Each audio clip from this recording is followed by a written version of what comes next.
સ્થાનિક સ્વરાજની ચૂંટણીમાં લહેરાયો છે કેસરીઓ, જેમાં તમામે તમામ 15 મહાનગરપાલિકાઓમાં ભાજપે ભવ્ય જીત હાંસલ કરી છે। નવી રચાયેલી મહાનગરપાલિકાઓમાં પણ મતદારોએ ભાજપને જ સત્તા આપી છે। 15 મનપામાં વિપક્ષને નામ માત્રની બેઠકોથી સંતોષ માનવો પડ્યો। અમદાવાદમાં ભાજપનો ગઢ ખાડિયા ધ્વસ્ત થઈ ગયો, પણ 160 બેઠકો ભાજપે જીતી છે। તો સુરત મહાનગરપાલિકામાં આપના સુપડા સાફ થઈ ગયા। ઇતિહાસમાં પહેલીવાર વિપક્ષ અહીં નહીં હોય। 84 નગરપાલિકાઓમાંથી 78 નગરપાલિકા ભાજપે કબજે કરી છે। કોંગ્રેસી 84માંથી માત્ર 6 નગરપાલિકામાં જીત થઈ છે। તો જિલ્લા પંચાયતમાં પણ ભાજપનો દબદબો યથાવત જોવા મળ્યો। 850થી વધુ જિલ્લા પંચાયતોની બેઠકો પર ભાજપ વિજેતા થયું।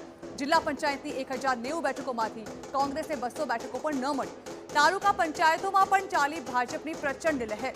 5234 બેઠકોમાંથી 3500થી વધુ બેઠકો ભાજપના ફાળે। કોંગ્રેસ પાસે આશરે 1000 બેઠકો તાલુકા પંચાયતોમાં રહી।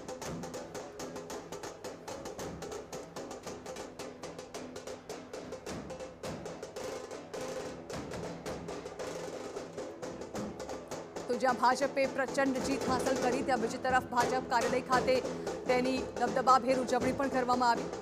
મહિલાઓ તેમજ ભાજપના કાર્યકર્તાઓ દ્વારા આ જીતનો જશ્ન મનાવવામાં આવ્યો।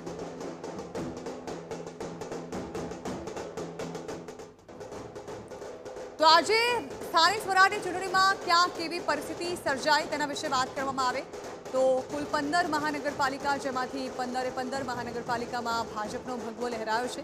કોંગ્રેસ એક પણ મહાનગરપાલિકા કબજે નથી કરી શકી, એક પણ સીટ નથી આવી।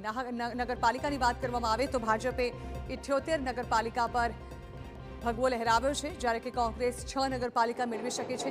જિલ્લા પંચાયતની વાત કરવામાં આવે તો 34 જિલ્લા પંચાયતો પર ભાજપે કબજો મેળવ્યો છે, જ્યારે કે તાલુકા પંચાયતની વાત કરવામાં આવે તો હજુ પૂરેપૂરા રિઝલ્ટ સ્પષ્ટ નથી થયા, પરંતુ તે છતાં પણ આંકડો સ્પષ્ટપણે દર્શાવી રહ્યો છે કે તાલુકા પંચાયતમાં પણ ભાજપે જંગી જીત હાંસલ કરી છે।